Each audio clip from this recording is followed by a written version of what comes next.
here, New Zealand 4, because this is the McKiwis that are leading this race and are stretching away. And like we said before, you see the boats that are tacked away, Chris, and it looks really soft on port tack. This looks like the stronger place to be for New Zealand, and they're prepared to go a more left way up the track. It didn't work out too badly in the first leg, so maybe the left-hand side is actually stronger than we thought.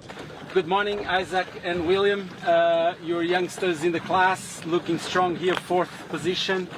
You've been leading after the day 1, but now you're lying 4th overall. How are you looking to approach this Gold Fleet phase starting today? I think the same as every other day really this week. The conditions have been pretty similar, just really light winds, so the same sort of rules apply. Get a good start and try and stay free, so that's what we'll try and do today. And you obviously already checked the race course. Are you feeling more confident on one of the sides, or you're going to have a more conservative strategy and just see what happens during the beat? Yeah, it looks like the breeze is sort of filling in quite nicely here, so I think the course looks pretty open. It's just going to be very much about get a clear lane, sail the boat fast, and yeah, get a good start and go from there. Right, and this is for you guys is part of your preparation for the Olympics. And how do you feel this experience in Villamoura has been for your preparation? I think it's been good light wind practice for us. I mean, every international regatta is good practice. We've got the best guys in the world here, so despite the tricky race course, we're still just really enjoying the starts and the close racing. So I think it all helps in the build up to the games. Perfect. Well, we don't want to keep you guys. You're obviously having your chat with the coach. And we wish you all the best of luck today, and hopefully we can talk later after some wins today. Thank you guys. Cheers.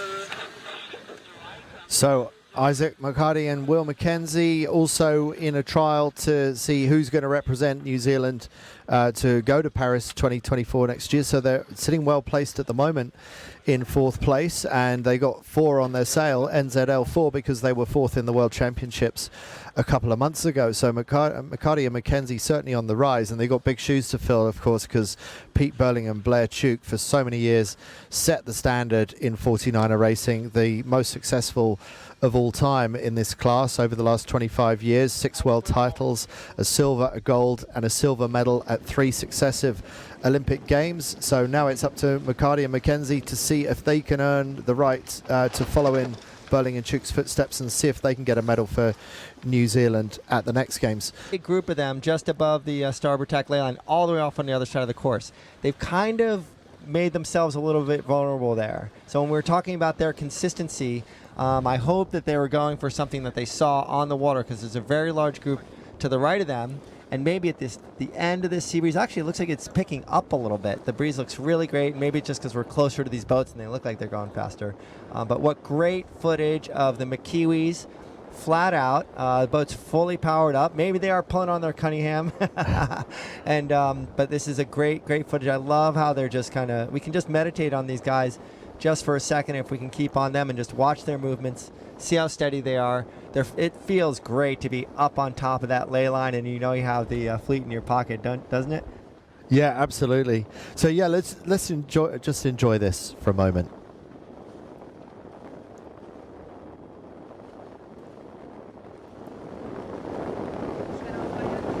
So just beginning to set up for the bear away, and there's one of the robot marks.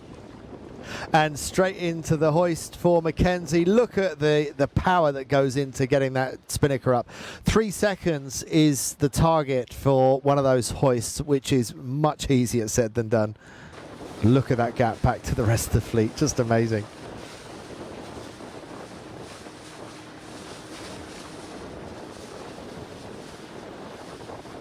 Yeah, I bet you, Peter Burling and Blair Tuke are watching this right now from down in New Zealand or wherever in the world that they are. And I bet you they're really proud with what they left.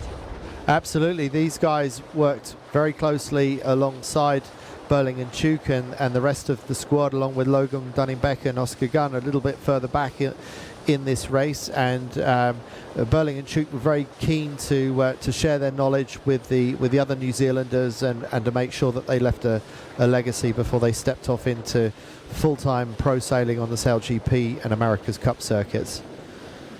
Downwind leg coming out of looking upwind, the right side of the course, that jibed early from that backpack, and see if he could pick up places just like Dunning-Beck and Gunn did on that first downwind leg. Right, yes, so it's a move worth making, particularly if you're further back in the fleet. Beautiful jibe there by the McKiwis, and interesting to see they've both got boots on it. Often Burling and Chuk like to do the barefoot thing, but these guys are wearing boots. They've just finished the race, so fantastic finish for Isaac McHardie and Will McKenzie, squaring away race one. It's a bullet for the New Zealanders in the Gold Fleet. A little bit, but really it was that just a little bit more conservative approach, just above the line a little bit by McHardie and McKenzie, the McKiwis, that really led to a very strong just in front at the weather mark and an extension. Yeah, and I still don't quite know how they managed to get such a good first leg out of starting so far left, because they were perhaps the only boat that managed to do that in the way that they did, and somehow they managed to get their way through. So this is awesome footage of these guys at work. I mean, they're not stopping. They're going to go tune. They're going to keep their heartbeat rates up a little bit. They want to stay focused and in the groove. As this breeze changes, they want to feel comfortable with every change. And this is beautiful. Yeah, it's an interesting idea, isn't it? Because most of the other teams are having a break. They've now stepped in, and they're going to have a bit of a rest as well. But doing their homework, they haven't stood on the side of the boat twin trapezing for the last 3 days. It's been sitting in the boat conditions. So anyway, yeah, interesting to see how the Kiwis approach the bit in between the racing.